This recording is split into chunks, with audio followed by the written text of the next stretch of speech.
देश में इस वक्त कोई सबसे ज्यादा चर्चित चेहरा मैं आपसे पूछूं कौन है तो आप किसका नाम लेंगे? बागेश्वर धाम सरकार के पीठाधीश्वर धीरेन्द्र कृष्ण शास्त्री।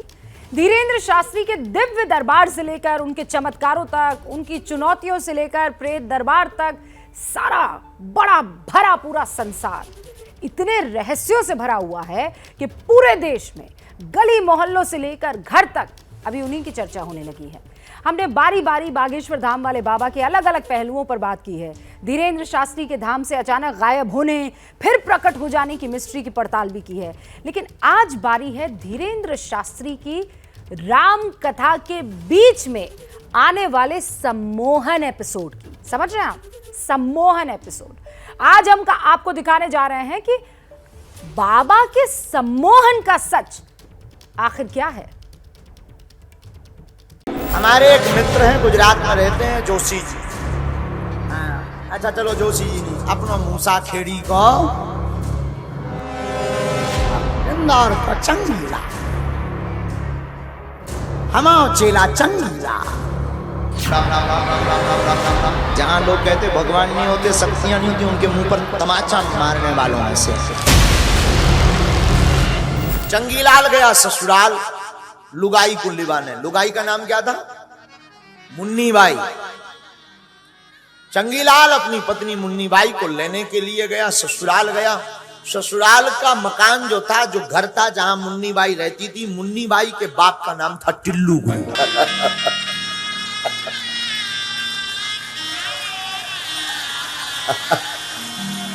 आजकल 2 दिना से तो हम खूब वायरल हो रहे भैया।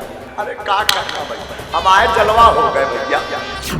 सुना आपने किस तरह से राम कथा सुनाने वाले बागेश्वर धाम सरकार के धीरेन्द्र कृष्ण शास्त्री अचानक अलग अलग तरह के किरदारों की कतार लगा देते हैं। हमारे बड़े प्यारे शिष्य हैं, बहुत अमीर आदमी है, तो उन्होंने एक विदेशी गाड़ी ली। विदेशी गाड़ी वो 2.5-3 करोड़ की पड़ी, तो वो हमसे बोले पूजन करवाना है। हम कहा कर दे भी, हम तो फ्री आए, नो प्रॉब्लम। हमने पूजन करवे के लाने गए तो वो हमसे बोला गुरुजी अभी इसका पूजन कर दो, 3 महीना बाद लेटेस्ट मॉडल आने वाला है। हम तो पढ़े लिखे आदमी है, नहीं घूस आदमी। हम कहा ये लेटेस्ट मॉडल क्या है? बोले इसका न्यू वर्जन आएगा, इसमें जो कमियां होगी वो कमियां सुधार करके लेटेस्ट इसका वर्जन अगला मॉडल आएगा, उस पर आप बैठना। हमारे दिमाग में वही बात आ गई। धन्य है ब्रह्मा जी। ब्रह्मा जी ने एक बार जब शरीर रूपी गाड़ी बनाई, लौट के लेटेस्ट बनावे की जरूरत ही नहीं पड़ी। एक बार में ही ऐसे पुर्जा फिट कर दे कि सुधार की आवश्यकता ही नहीं पड़ी। कथा के बीच में किस्सों का ऐसा सिलसिला चल पड़ता है कि पूरे दरबार में हंसी के ठहाके गूंजने लगते हैं।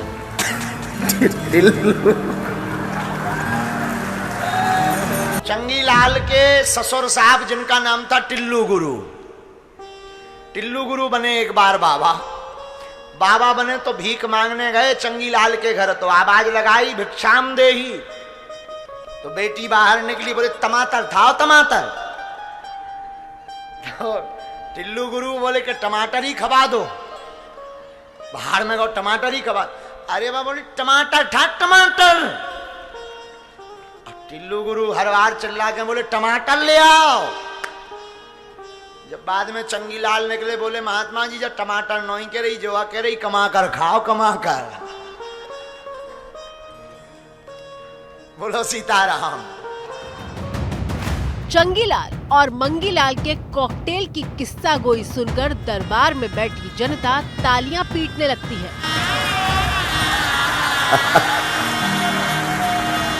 धीरेन्द्र कृष्ण शास्त्री सिर्फ हंसाते नहीं हैं, बल्कि इमोशनल इंक से वो ऐसी कहानी लिख देते हैं कि दरबार में बैठी जनता की आंखों से आंसुओं की धार निकलने लगती है।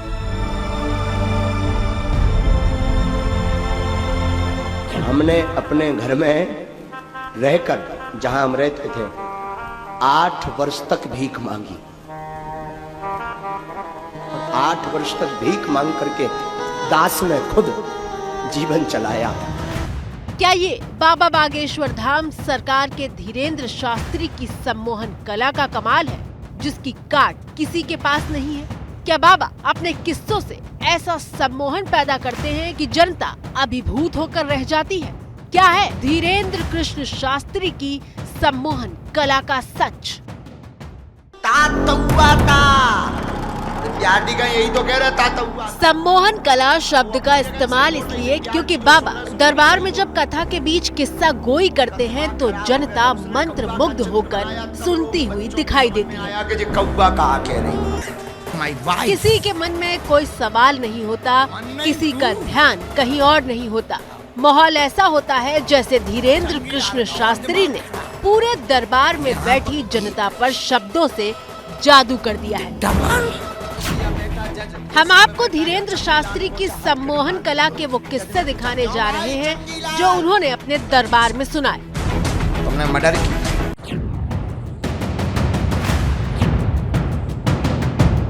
सबसे पहले हम आपको बाबा बागेश्वर का वो किस्सा दिखाने जा रहे हैं जो उन्होंने कुछ महीने पहले अपनी गरीबी को लेकर जनता के सामने सुनाया था।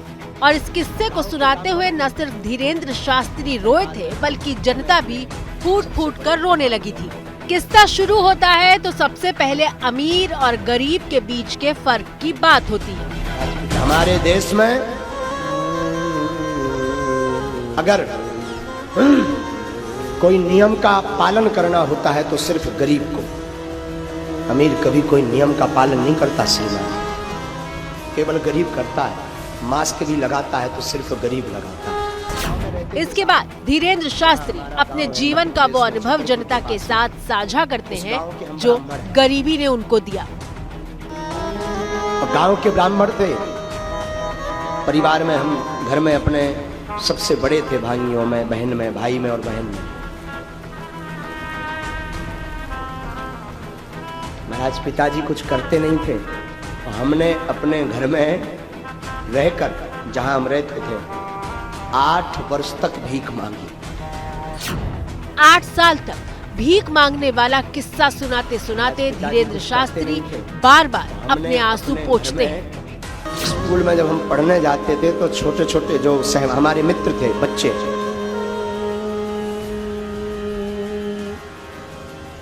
जबरदस्ती सिर पकड़ के हमारा तिलक मिटा देते।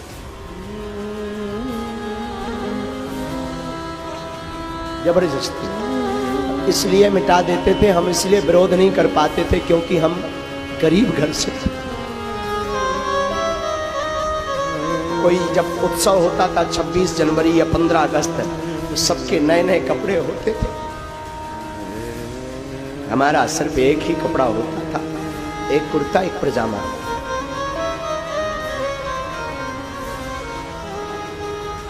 बचपन था हमारा, हमें वृंदावन पढ़ने जाना था भागवत। उस वक्त 2000 रुपए किराया नहीं था।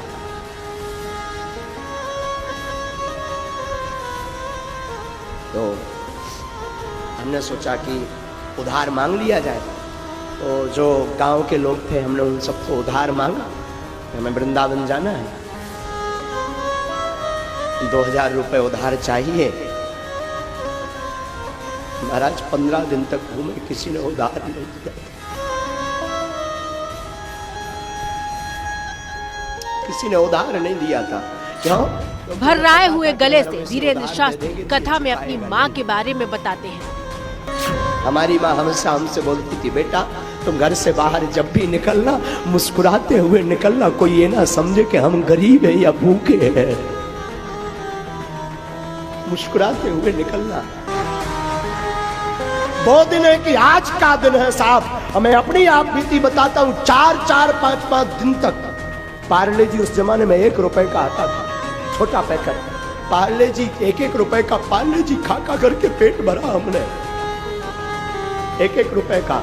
उस वक्त कोई उधार नहीं देता। भिक्षा में, ब्राह्मण का काम भिक्षा मांगना है साहब, बुराई नहीं थी। ब्राह्मण का तो काम है भिक्षा मांगना।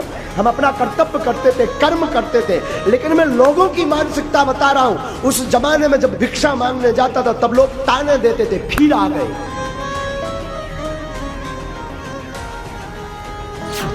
धीरेन्द्र शास्त्री की भरी हुई आंखों को देखकर और रुंधे गले से निकलते शब्दों को सुनकर दरबार में बैठे लोग जार रोते हुए दिखाई देते हैं। घर से बाहर जब भी निकलना मुस्कुराते हुए निकलना, कोई ये ना समझे कि हम गरीब।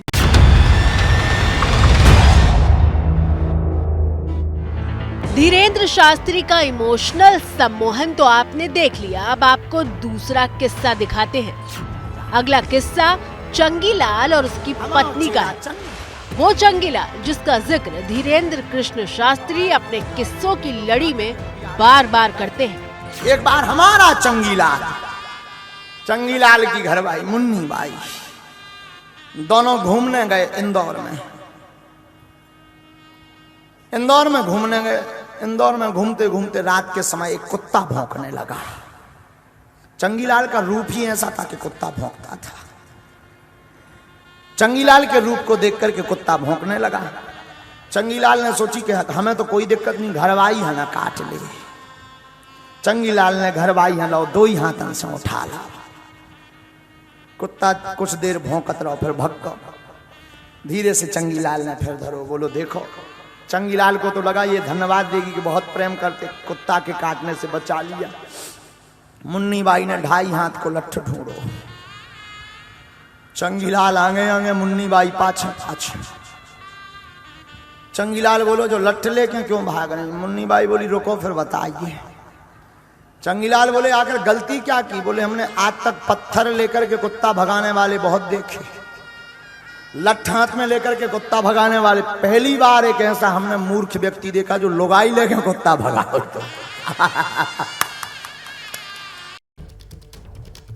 देख रहे हैं आप, अलग अलग कैरेक्टर्स हैं, उन कैरेक्टर्स के आगे एक समा बांधने की कोशिश है सम्मोहन के सरताज धीरेंद्र कृष्ण शास्त्री। उनका मकसद कई बार अपने भक्तों को अपने किस्सों के जरिए जीवन का ज्ञान देना होता है, ये तो आप समझ गए होंगे। सम्मोहन की तीसरी गवाही में भी धीरेंद्र शास्त्री के गढ़े हुए किरदार चंगीलाल का जिक्र होता है। इसके जरिए वो ये बताने और समझाने की कोशिश करते हैं कि कई बार अंदाजा लगाना बहुत भारी साबित हो सकता है। सुन लीजिए आप भी।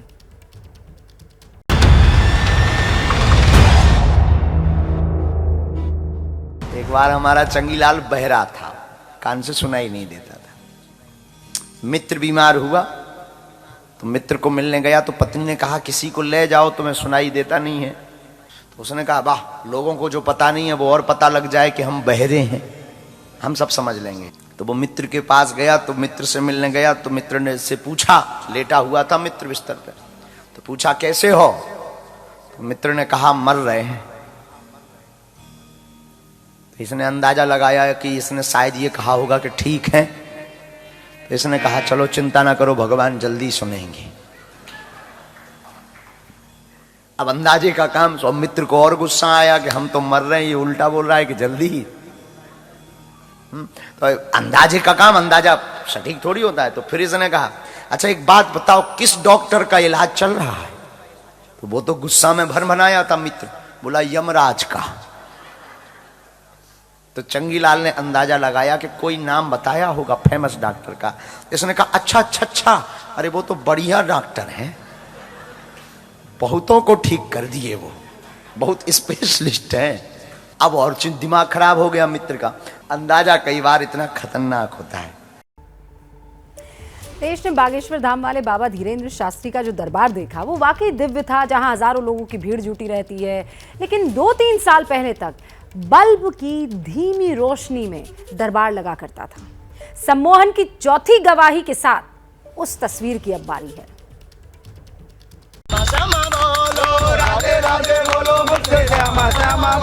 धीरेंद्र कृष्ण शास्त्री की उम्र सिर्फ 26 साल बताई जाती है। मध्य प्रदेश के छतरपुर जिले के गड़ा गांव में रामकृपाल और सरोज के घर में साल 1996 में धीरेंद्र शास्त्री का जन्म हुआ था। 3 भाई बहनों में सबसे बड़े धीरेंद्र का बचपन से ही पंडिताई में खूब मन लगता था। धीरेंद्र शास्त्री अपने दरबार में जो किस्से सुनाते हैं उसमें भी भक्तों को भगवान की महिमा दिखाने का वो हमेशा खास ख्याल रखते हैं, और इसी से जुड़ी है सम्मोहन की चौथी गवाही।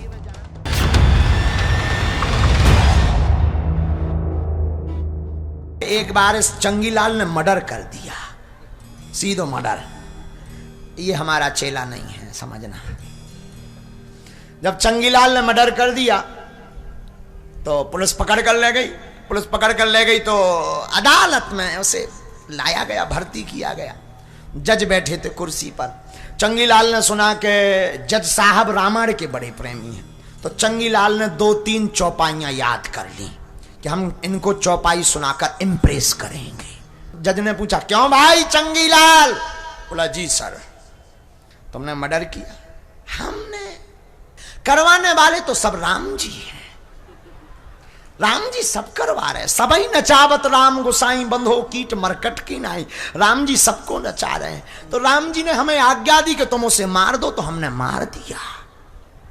जज बोला, जय हो, अच्छी आज्ञा मिली। तो जज भी बड़ा होशियार था, बोले, जिस भगवान ने तुमको आज्ञा दी कि तुम मर्डर करो, उसी भगवान ने अभी अभी हमसे कहा कि इसको फांसी दी जाए। कहानी खत्म। बोलो सीताराम। तो ऐसे लोगों की ऐसी ही दुर्गति होती है। टीवी स्क्रीन पर मौजूद ये वीडियो धीरेंद्र शास्त्री की पहली कथा का बताया जा रहा है, जब रोशनी के भी ठीक से इंतजाम नहीं थे। एक अंधेरे से कमरे में धीरेंद्र शास्त्री कथा सुनाते हुए दिखाई दे रहे हैं। लेकिन बहुत थोड़े से ही वक्त में धीरेंद्र शास्त्री का रुतबा ऐसा बढ़ा कि हिंदुस्तान से लेकर लंदन तक उनकी तूती बोलने लगी। बाबा के सम्मोहन के राज को खंगालने की कोशिश कर रहे हैं। अब तक 4 गवाही आपके सामने रख चुके हैं, अब 5वीं गवाही। 5 साल पहले तक छतरपुर जिले के गढ़ा गांव में साइकिल और मोटरसाइकिल पर दिखने वाले धीरेंद्र शास्त्री, जिनको प्यार से धीरू कहा जाता था उन दिनों, अब महंगी गाड़ियों में दिखते हैं। कहा जाता है कि सोशल मीडिया के जरिए धीरेंद्र शास्त्री की पॉपुलैरिटी का ग्राफ बहुत बढ़ा, और ऐसा बढ़ा कि उनके दरबार में पर्ची लगाने और नंबर आने के लिए लोग लंबी लंबी कतारें और घंटों इंतजार करते हैं। और जो भक्त दरबार में कथा सुनने पहुंचते हैं, वो कथा के साथ धीरेंद्र शास्त्री के किस्सों को सुनकर मंत्रमुग्ध भी हो जाते हैं। उसी की मिसाल है सम्मोहन के सच की 5वीं गवाही।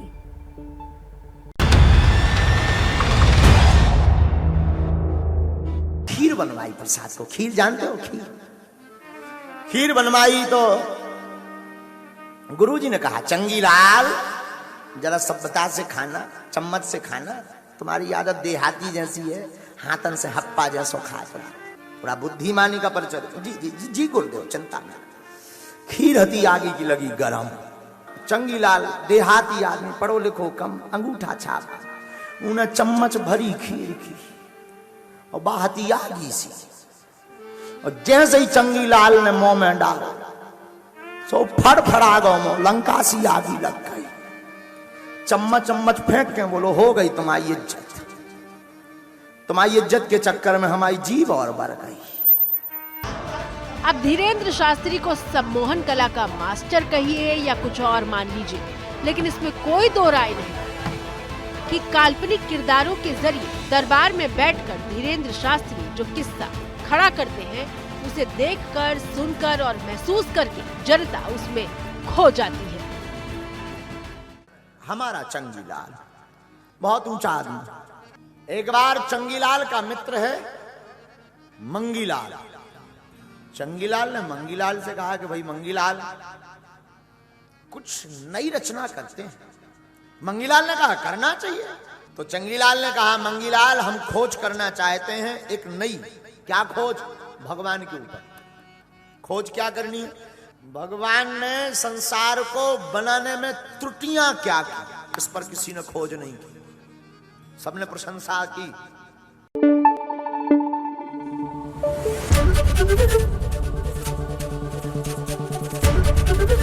एबीपी न्यूज आपको रखे आगे।